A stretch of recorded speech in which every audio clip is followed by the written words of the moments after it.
Hey folks, welcome to a new thing I'm trying, a thing I've wanted to do for a while now, but something I'm bringing to the Focus Press page, to the YouTube channel, to the Church Reset podcast feed this year for 2025, and that is reading through books. It won't just be reading the books themselves, but it'll be reading and commenting and making observations and such. Ideally, down the road, I'll be branching out to older books in the Churches of Christ. I'm working on a project right now with things by Thomas and Alexander Campbell. I'd like to get around to that, and plenty of projects in the pipeline. The other thing is I would really love to bring on guests. That's a part of the plan as well. However, to start off, since I haven't done this before, I wanted to start with familiar material, kind of get a feel for reading through a book and kind of how it goes, how to time it, how to pace it per episode and such. And so here I am, starting out on a book I wrote, Church Reset, God's Design for So Much More. And this book came out 5 years ago. It was 2020. Next month or so, in that range, it's about the 5-year anniversary.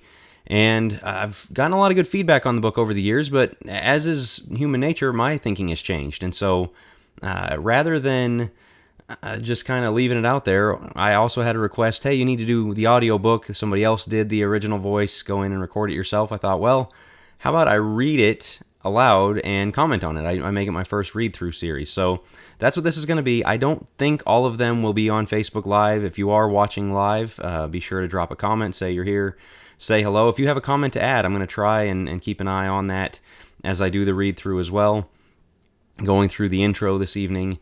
And so I'm not sure they'll all be on Facebook Live. They will all be on the Focus Press YouTube channel, and they will all be on the Church Reset podcast feed. That's probably the ideal way to do it. These will be a little bit longer.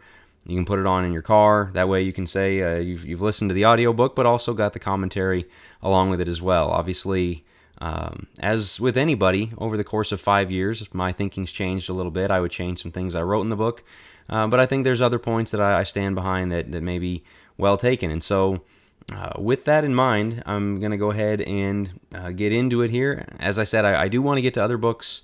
If you have suggestions, especially bonus points if they are public domain, which is older than 100 years, I don't have to get copyright permission. Obviously, I don't have to get copyright permission for my own book. That's one of the reasons we're starting here.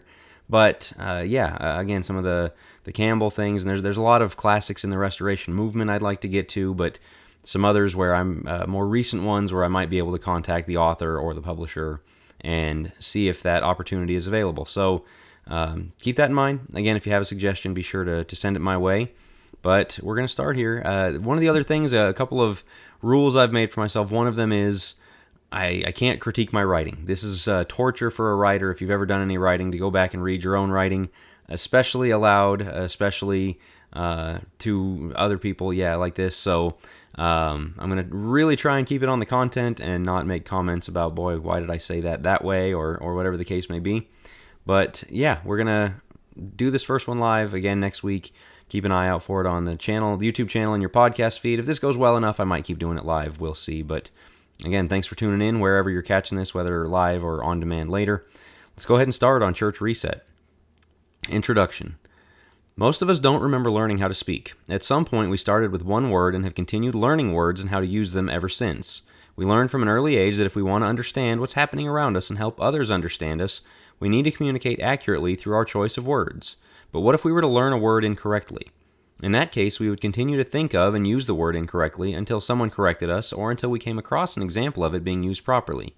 For example, in her early speaking days, my toddler often excitedly referred to oranges as apples.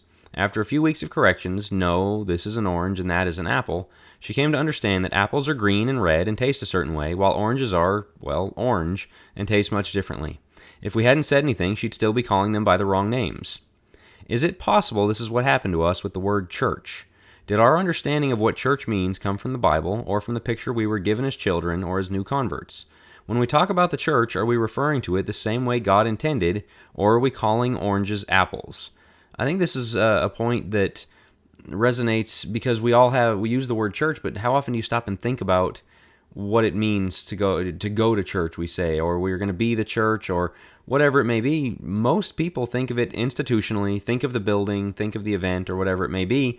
And so when we talk about the church and being the church and what the church is supposed to be, are we using a definition we got straight out of Scripture? And not just a definition, I think that's an important thing, but a picture, a mental image of what the church is.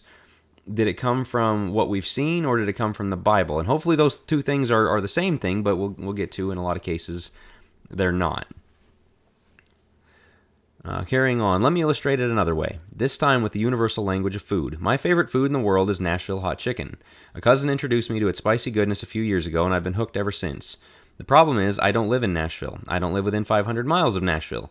You would think that with its ever-increasing popularity, I'd be able to find a suitable replica in the Dallas area, but every attempt I've found totally missed the mark.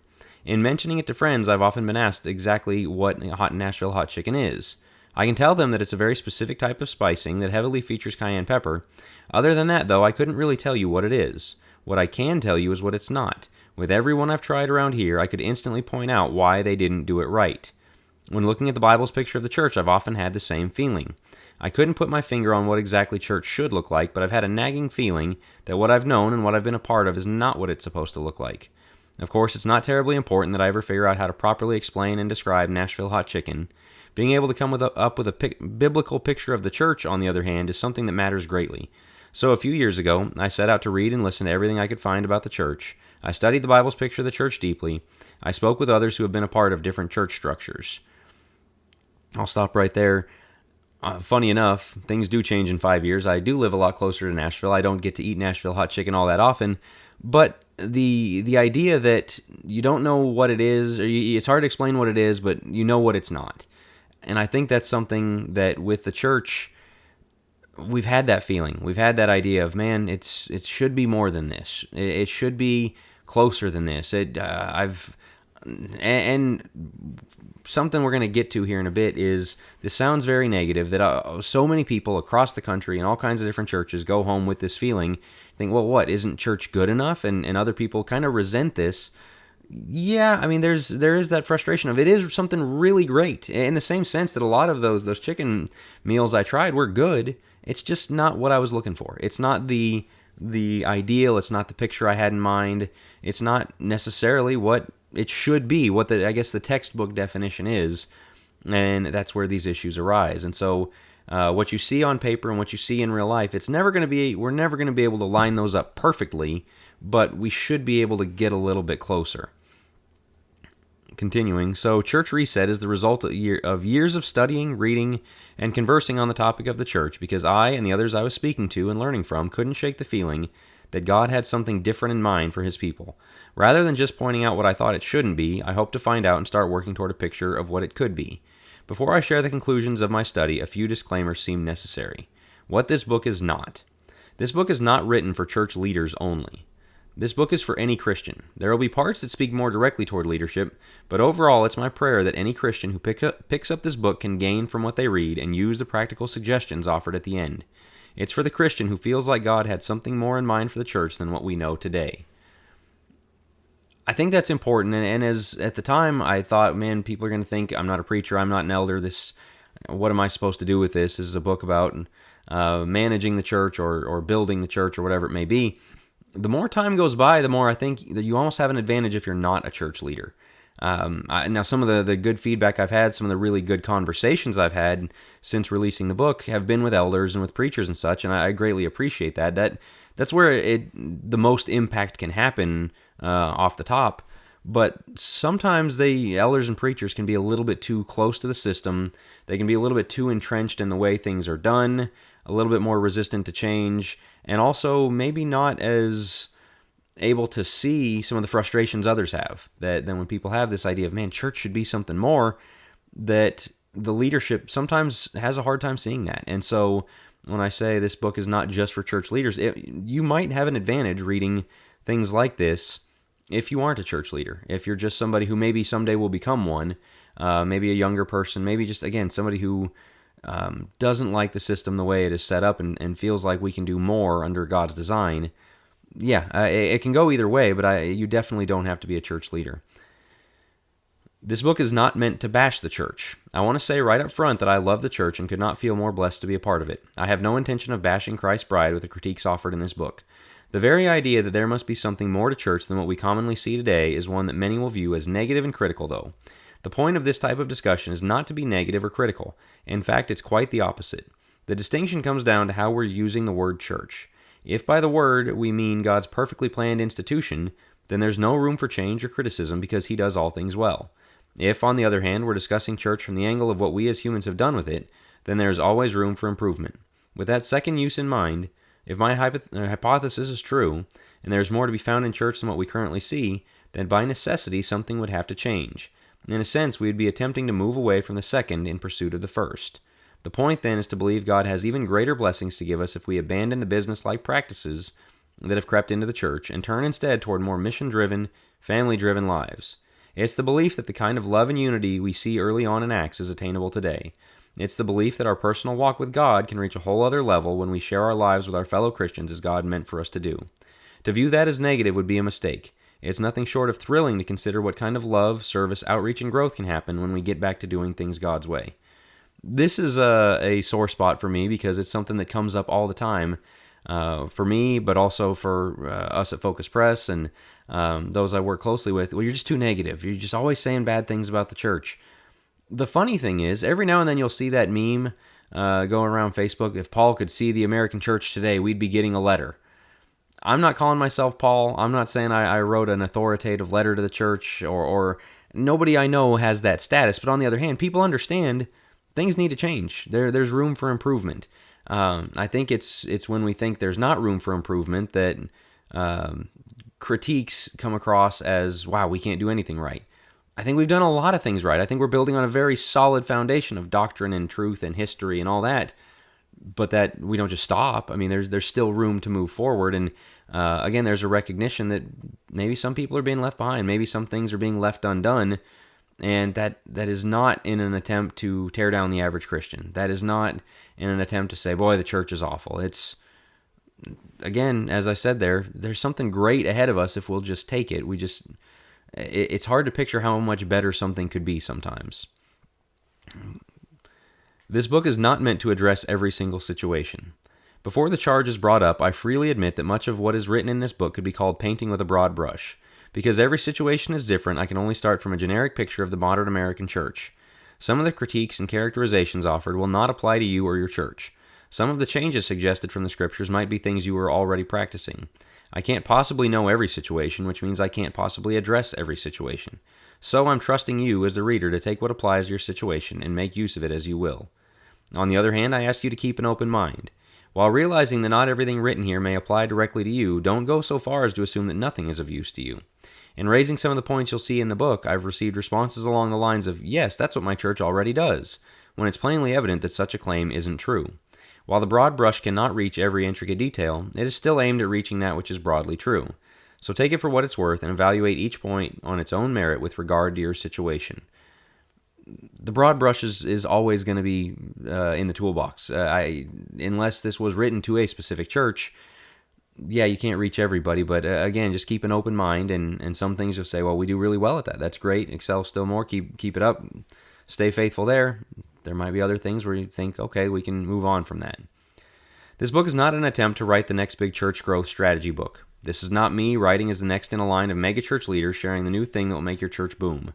In a sense, it's quite the opposite. I'm part of a small church that's not looking for the next big thing, but rather working toward getting back to the simplicity with which the church first began. For that reason, it's my hope that the ideas shared in this book aren't new at all. Rather than being a church growth book, it's intended as an ecclesiology book, a study of the Bible's portrayal of the church. As part of the Churches of Christ, restorationism is in my blood. It's my belief that much good work has been done with regard to restoring New Testament doctrine. However, it's also my belief that we have more to do when it comes to restoring New Testament practice. So rather than being Jack Wilkie's 3-step method to growing your church, this book is first and foremost the result of a multi-year study on the church. I'm sharing what I've learned by study and experience in hopes that it blesses others. I certainly believe that doing things in the way God prescribed will lead to growth, both internal and numerical, but that's not the same thing as try this method and you'll get lots of people. The important thing is to focus on process and not result. God gives the increase, 1 Corinthians 3:6. It's left to us to leave that part to Him and be faithful to His way of doing things. That's the aim of this book. There's a few things there I want to hit on. The idea of, this isn't my church growth expertise coming out here. I'm not the biggest, most outgoing guy. One of the regrets I have is publishing this before spending enough time in the lab with it, I guess. I think you learn by doing, and I don't think you have to have learned everything and done everything before you can write anything or say anything. But on the other hand, one of the reasons I haven't written a follow-up yet is I learned some things after writing this book that we'll get to in future chapters. Again, make sure you're subscribed on YouTube or the podcast feed to stay tuned to some of those things I would change. But theory is good, practice is good. You need to marry both of them, kind of come up with a theory, test it, and see how it goes. On the other hand, when going back to that idea of Nashville Hot Chicken, I can't describe what's right, but I know what's wrong. In trying to find the thing that's right, there's going to be some trial and error along the way. There's going to be some different recipes you got to try as you're getting there. And so, this is all a work in progress. And as I follow up and as I do projects like this and such, and as I talk to you, a number of people who have read the book and given me feedback, we're all kind of working this out as we go because we're building on something that needs to be rebuilt that we haven't seen in our lifetime. And so, it's going to be a lot of trial and error. The other thing that I want to focus on there is what I said at the end. The important thing is to focus on process and not result. That means we can't make as many people as possible come into the church. We can't, again, God gives the increase. We can't handle the numbers and how this all turns out isn't necessarily our domain. And sometimes some of the things we have to do, some of the church disciplinary measures, some of the things that it takes to build a church culture, preaching on certain topics that may be a little bit uncomfortable or things like that to get us into a place to where we need to be, or confronting certain things within the church and some of the one another's, it can drive people away. It can kind of hurt relationships and not in a way that you want it to, not that anyone's going in trying to do that. It's just a reality of human nature. And so if we focus on that, well, if we do this, somebody might leave. If we do this, somebody might get their feelings hurt. If we do this, it's not going to go well. God didn't put that in our hands. God put faithfulness in our hands. He put results in His hands. And so as we look at what the church is and we grow frustrated maybe with what it has been and excited about what it could be, you might not ever see that perfect church in this lifetime. You can't control the results. On the other hand, if you put in the right process, if you just do the right things, faithful every day with the things that God has given you to do when it comes to serving in the one another's, if you're a church leader or whatever it may be, you'll figure out over a long enough time, things start to move in the right direction. You start to see what you need to be doing, where you need to be, and so on and so forth. All right, to wrap up this particular episode, this book is not meant to be a manual. Though there is a discussion of practical actions churches as a whole and individual members can and should take toward the end of the book, I'm not writing to give a step-by-step guide. I'm not writing as the person who has all the answers. I'm just hoping to share biblical principles that in my view have been overlooked and neglected over the years. Whether you agree with them and how you decide to act on them is left to you, the reader. It's my prayer that this book is a blessing to you. More than anything, I hope it helps you love Jesus more by appreciating the beauty of His plan for His bride. So that wraps up our introduction. I'm going to stop right there for tonight. Again, this was kind of a short intro I wanted to put out on Facebook Live to invite you to join on the podcast and on the YouTube channel on future read-throughs. As I said, when I do other book read-throughs, I do want to have guests on. I thought it would be very strange to have a guest on to have them discuss my book with me, make them sit here and listen to me read my own book. So I won't be doing any guests for the Church Reset series, but as I also said, if you have other books that you would like to see me cover, be sure to suggest them, and I'll see what I can get to after Church Reset. But I'm still passionate about these ideas. Again, it's a 5-year-old book, but everywhere I go, I talk to people who just think, man, we're supposed to be more of a family. We're supposed to be closer together. We're supposed to be something different and better and more powerful than just show up on Sunday, say hey, show up on Wednesday, say hello, and how are you doing? Good, how are you doing? And call it good. There's definitely more to be had, and even in churches where there is more, maybe we can even go higher. We can go a little further, take that next step forward. And so that's why these ideas excite me. That's why I'm into talking about these things. And so if you're catching this on the Facebook or on YouTube, be sure to leave a comment if you have any questions or any thoughts to go along with this. Tell a friend if If you've got somebody who might be interested in the book, again, you're kind of getting the audiobook and the live commentary at the same time. And yeah, be sure to be subscribed to the Focus Press YouTube channel. But most of all, the Church Reset podcast feed. You'll get long stuff like this, or longer stuff like this. You'll get short read-throughs of my articles that are 5 to 10 minutes long a couple times a week. Just little tidbits here and there to keep you going on your walk and thinking about what God would have us do. So be sure you're subscribed there. And again, thank you guys for watching and tuning in.